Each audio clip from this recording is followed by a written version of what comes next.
TDP మహానాడులో మహిళలకు 33% reservation అమలు చేస్తామని మంత్రి నారా లోకేష్ ప్రకటించడం చారిత్రాత్మక నిర్ణయమని నంద్యాల ఎంపీ బైరెడ్డి శబరి అన్నారు. శ్రీశైలంలో మాట్లాడుతూ మహిళలకు రాజకీయ నాయకత్వ అవకాశాలు కల్పించడమే ఈ నిర్ణయం లక్ష్యమని తెలిపారు. డిజిటల్ మహానాడుకు 17 లక్షల మంది కార్యకర్తలు హాజరై ప్రపంచ రికార్డు సృష్టించారని పేర్కొన్నాడు.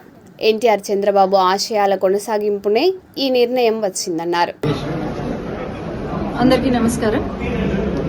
మహానాడు ఒక గొప్ప కనుల పండుగగా ఈసారి 2026 మహానాడు జరిగింది.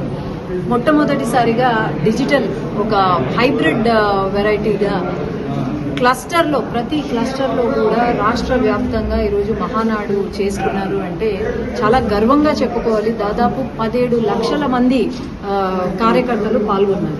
వరల్డ్ రికార్డ్ సృష్టించారు ఈరోజు. ఎందుకంటే ప్రతి మీటింగ్కి 5-6 లక్షల మంది కన్నా ఎక్కువ రారు. కానీ ఈసారి ప్రతి క్లస్టర్, ప్రతి ఇంటి నుంచి 2-3 వెళ్ళి ఈరోజు పాల్గొన్నారు అంటే తెలుగుదేశం పార్టీ పైన ఉన్న ప్రేమ ఏంటో కార్యకర్తలకు అనేది ఈసారి తెలియడం జరిగిందన్నమాట. అట్లాగే ఈ మహానాడు స్పెషల్ ఏంటంటే తెలుగుదేశం పార్టీ అక్కా చెల్లమ్మల గౌరవాన్ని కాపాడుతూ అట్లే మహిళలకు ప్రాధాన్యత ఇస్తూ ఈసారి 33% రిజర్వేషన్ ఖచ్చితంగా అమలు చేస్తుంది అని ఈ వచ్చే ఎన్నికలకు విమెన్ రిజర్వేషన్ బిల్లు ఉన్నా లేకున్నా సరే 33% రిజర్వేషన్ అమలు చేస్తున్నాము అని మన వర్కింగ్ ప్రెసిడెంట్ నారా లోకేష్ గారు చెప్పడం అనేది ప్రతి ఒక్క మహిళ గర్వించదగిన విషయం.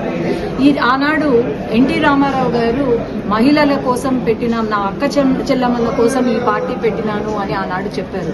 ఆనాడు 50% రిజర్వేషన్ ప్రభుత్వ ఉద్యోగాల్లో అయితేనేమి, లేకపోతే లోకల్ బాడీ ఎన్నికలకైతేనేమి మహిళలు వంటింటికే పరిమితం కాదు అని చెప్పి బయటికి వచ్చి వాళ్లకు విశ్వవిద్యాలయం, పద్మావతి విశ్వవిద్యాలయం మొట్టమొదటిసారిగా దేశంలోనే ఫస్ట్ మహిళలకు ఒక విశ్వవిద్యాలయాన్ని ఏర్పాటు చేసి ఈరోజు మహిళలు ఒక స్థాయిలో ఉన్నారు, వాళ్ళ కాళ్ళపైన వాళ్ళు నిలబడుతున్నారు అంటే ఆనాడు ఎన్టీ రామారావు తీసుకున్న అడుగులే తప్ప ఇంకేమీ కాదు. అట్లాగే మనకు గుర్తొచ్చేది ఎన్టీ రామారావు గారు ఎంత ప్రాధాన్యత ఇచ్చారో ఆ తర్వాత చంద్రబాబు నాయుడు గారు డ్వాక్రా సంఘాలు పెట్టి ఈరోజు డ్వాక్రా సంఘాలు దాదాపు 12 లక్షలకు పైన డ్వాక్రా గ్రూపులు ఉన్నాయి. అట్లాగే 1 కోటి పైన డ్వాక్రా మహిళలు ఉన్నారు. అట్లాగే బ్యాంక్ లింకేజ్ ద్వారా కోట్ల లక్షలు మనకు ఇది హెల్ప్ చేస్తున్నారు. అట్లా ఎన్నో మంచి పథకాలు తీసుకొచ్చారు మన సీఎం గారు. దాని తర్వాత మళ్ళీ నెక్స్ట్ జనరేషన్ వచ్చేటప్పటికి నారా లోకేష్ గారు చరిత్రలోనే మళ్ళీ తరతరాలు గుర్తుండిపోయేలాగా మనం ఇప్పుడు ఎలాగైతే ఎన్టీ రామారావు గారిని గుర్తు చేసుకున్నామా మళ్ళీ వచ్చే తరాలు కూడా మన లోకేష్ అన్నని గుర్తు ఉంచుకునేలాగా ఒక మంచి ఆలోచనతో 33% రిజర్వేషన్ అని మొన్న అనౌన్స్ చేయడం అనేది చాలా గర్వకారణం. మన స్టేట్ ఆంధ్ర రాష్ట్రం అనేది ఒక ఉదాహరణ మిగతా రాష్ట్రాలకు అని నేను చెప్పగలుగుతాను. మహిళలు అనే వాళ్ళు కేవలము ఎన్నికల సమయంలో ఓట్ల కోసమే కాదు, మహిళలు అనే వాళ్ళు నాయకత్వం కూడా వహించాలి అని చెప్పి ముందుకు తీసుకెళ్లారు. అట్లాగే మీరు ఒకటి గమనించాలి, మహిళలు రాజకీయాల్లో ఎందుకు అవసరమా అని చాలా మంది వైసీపీ వాళ్ళు వాగుతున్నారు. వైసీపీ నాయకులకు ఒకటే చెప్పేది, ఈ రోజు మహిళలు వచ్చినారంటే క్లీన్ పాలిటిక్స్ మొదలవుతుంది.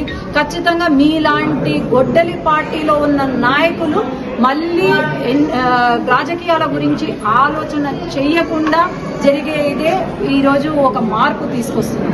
అట్లాగే ఒక మహిళ చదువుకుంటే కుటుంబం ఎంత బాగుపడుతుందో మహిళలు రాజకీయంలోకి వస్తే కూడా దేశం, రాష్ట్రం కూడా బాగుపడుతుంది అనే ముఖ్య ఉద్దేశంతో ఈరోజు మహిళా రిజర్వేషన్ 33% చేసి ముందు ఎన్నికలలో మహిళల సత్తా ఏంటో నిరూపిస్తాము అని నేను తెలియజేసుకుంటున్నాను.